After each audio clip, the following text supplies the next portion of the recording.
ইবনে সিনা তো বলা পৃথিবীর সবচেয়ে বড় ডাক্তার ইবনে সিনা, কেউ মানুক আর না মানুক। কারণ নীতি বললো পৃথিবীর সমস্ত ওই ডাক্তারি বিদ্যার মূল কিতাব। সে নিজে বলছে আমি হলাম পৃথিবীর সবচেয়ে বড় ডাক্তার। সে মুর্দা জিন্দা করার ওষুধও সে বানাইছিল, এই ইবনে সিনা। মুর্দা জিন্দা করার ওষুধ বানায় তার প্রধান ছাত্রের কাছে দিয়েছিল ওষুধ একটা শিশির মধ্যে, যে এটা তেল জাতীয়, তুমি আমি মারা গেলে 7 দিন মালিশ করো, আমি জিন্দা হয়ে যাবো, চিন্তা করো না। একদিন, 2 দিন, 3 দিন করছে, 4th দিন মালিশ করতে গেছে, শেষ পুরো তাজা ঠিকই আছে। হাত থেকে তার শিশিটা পরে ভেঙে ওষুধগুলি পড়ে গেছে, আর করতে পারে নাই। কিন্তু তার মারা যে গেছে তার কোনো লক্ষণ জাহির হয় নাই, শুধু রুটা নাই। সে বলছে এটা 7 দিন আমার শরীরে মালিশ করতে পারলে আমার রু ফিরে আসবে। কিন্তু সে বলছে আমি পৃথিবীর সবচেয়ে বড় ডাক্তার। এই ইবনে সিনার এক বন্ধু ছিল একজন ওলি আল্লাহ। সে ওলি আল্লাহ অনেকদিন যোগাযোগ, একদিন কি কারণে সে কেমনে কেমনে গেছে সে ওলি আল্লাহর দরবার শরীফে। অনেক লোকজন আসছে, তো সব মাহফিল শেষে অনেকে তেল পানি কালো দিয়ে আনছে, পরে দিয়ে দিচ্ছে। দিচ্ছেন পরে ইবনে সিনা বলতেছে ওই বুজুর্গ লোক বন্ধু হিসেবে, প্রতারণা আর কত করবে? তার অর্থ তেল পানি কালো দিলেন, ফু দিলেন, সব কাজ হয়ে গেল। আমরা এত কষ্ট করে ওষুধ বানাই, দিন রাত্র কত পরিশ্রম করি, কত কিছু দেই, তারপর সুস্থ হয় না, আর আপনি ফু দিবেন সুস্থ হয়ে যাব? এই প্রতারণা বাধ্য দেন। অনেক আজে বাজে কথা বললো ইবনে সিনাই, এই ধরনের কথা। তো ওই ওলি আল্লাহ কোনো কথা বল শুনলেন, সবকিছু চুপ থাকলেন। উনি বুঝছেন, সেটা বুঝে না। সব কথা সব শেষ হয়েছে, হ্যাঁ শেষ হয়েছে, ঠিক আছে এক কাজ করে, অনেকদিন পর আপনার দেখা হয়েছে, কালকে আপনার দাওয়াত আমার এখানে, বাদ মাগরিব দাওয়াত। উনি কিন্তু একটু গোসা করেন না, কোনো চুচারা কিলো গালো করেন, খুব সব শুনছেন। সে তো বলছে আপনার এই প্রতারণা, এই ধোকা কত করবেন, অমুক করবেন, তুমুক করবেন, এগুলি করে কেমনে করেন। উনি কোনো কথা বলেন না। যাই হোক, পরের দিন মাগরিবের সময় দাওয়াত, দাওয়াতে আসছে।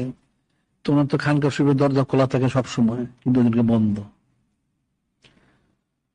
দরজা বন্ধ। দরজা বন্ধ দেখে কোরআন আনলো ইবনে সিনা, দরজা খোলেন। হঠাৎ কিছুক্ষণ পরে উনি খুললেন, খুলে বলেন বেয়াদব কোথাকার, সময় নেই, অসময় নেই, তুমি এখানে কোরআন আনো কেন?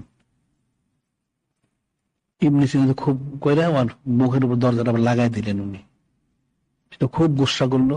হ্যাঁ, আমাকে দাওয়াত দিন, এত বড় অপমান, এত কথা আমাকে দাওয়াত দিনে। খুব গুসা করে সে গড় করতেছে বাইরে, আর তো খুব ইয়ে করতে। ঠিক 2-4 মিনিট পরে উনি আবার দরজা খুললেন, খুলে হাসি মনে, আসেন আসেন আপনার দাওয়াত। একজন বলছেন আসেন দাওয়াত, আরো খুব গুসা করছে, আপনি আমাকে প্রতারণা করেন, আমাকে ইয়ে করেন, ঠাট্টা করেন। না না না, ঠাট্টা না, আপনার দাওয়াত দিচ্ছেন আমি, আসেন। সে তো আসবেই না। উনি জড়ায় ধরে একদম কোলে করে নিয়ে প্রবেশ করেছেন। সে তো খুব গুসা, না ঠিক আছে আপনার দাওয়াত, অনেক খাবার প্রস্তুত আছে, খানে গেলি। তো খুব গুসা করছেন, খুব মিষ্টি কথা বললেন, বুঝাইলেন যে না ঠিক আছে আপনার তো দাওয়াত এটা। যাক, অনেক বোঝানোর পরে অনেক খাবার টাবার দিচ্ছেন, খাইছে, ঠান্ডা হয়েছে, খুশি হয়েছে। তুমি বলতেছেন যাচ্ছা আপনি গুসা করছেন কেন, রাগ করলেন কেন? রাগ করলাম, আপনি আমাকে দাওয়াত দিলেন, দাওয়াত দিন, আপনি আমাকে অপমান করলেন। কি অপমান করছি? আপনি বললেন বেয়াদব থাকার সময় নষ্ট, দরজা করানো। আমি কথা বলছি, আপনি গুসা করলেন কেন? গুসা করবো আপনি এগুলো বললে। আবার আপনার আনলাম, আপনি খুশি হইলেন।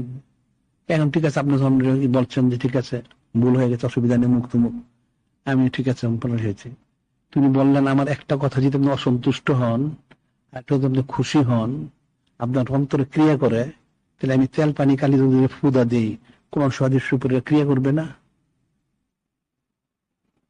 আমার একটা কথা আপনার অন্তরে ঢুকলো, আপনি কষ্ট হইলেন, অসন্তুষ্ট হইলেন, আর একটা কথা আপনি খুশি হয়ে গেলেন, এটা আমার মুখের কথা মাত্র, কোরআন শরীফ শরীফ না। তাহলে আমি কোরআন শরীফ পরে ফু দিয়ে তেল পানি কালো দিয়ে এটা ক্রিয়া করবে না? চুপ হয়ে গেল, লজ্জিত হইলে তো বলেছে আমার, আমি বুঝতে পারি নাই। একটা মুখের সাধারণ কথা যদি মানুষের অন্তরে আঘাত লাগে, আর মুখের কথা সে খুশি হয়ে যায়, তাহলে আমি কোরআন শরীফের উপরে যে ফু দিলাম তেল পানি কালো জলের মধ্যে, এটা গিয়ে পরে ক্রিয়া করবে না? পরে সে স্বীকার করলো, মাপ চাইলো।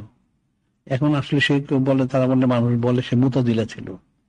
তো অনেকের বর্ণনা বলে পরে হয়তো সে ওলিল্লার সবুতের কারণে সে তবা করছে। দেখ, এটা পরেরটা পরের কথা। তাহলে তাবিজে সুতে একটা সুদের মধ্যে পরে দিলে ক্রিয়া করবে না? হ্যাঁ, যারা বুঝে না তারা কোনোদিন বুঝবে না, আর যারা বুঝে তারা বুঝবে। তেল পানি কালো জিরে এত ওষুধ দিয়ে কাজ হয় না, তেল পানি কালো জিরে খেলে সুস্থ হয়ে যায়। এটা ক্রিয়া করে, এটা ফু দিলে ক্রিয়া করে। তারপর ওষুধের মধ্যে ওইটার শেফা নাই, কিন্তু ফুর মধ্যে শেফা আছে। এখন বিষয়টা তো এরকমই। তাবিজের কথা বলে তুমি বলে, আর কোন সেরেকি না থাকলে সেটা না যায় যাবে কেন? যের মধ্যে কোনো সেরেক আছে সেটা না যায় হইতে পারে, যের মধ্যে কোনো সেরেক নাই এটা না যায় হবে কেন? ওটা তেল পানি কালো যেটা হোক, আর সুতো হোক, আর যেটাই হোক, আর তাবিজ হোক, ওটা না যায় হবে কেন?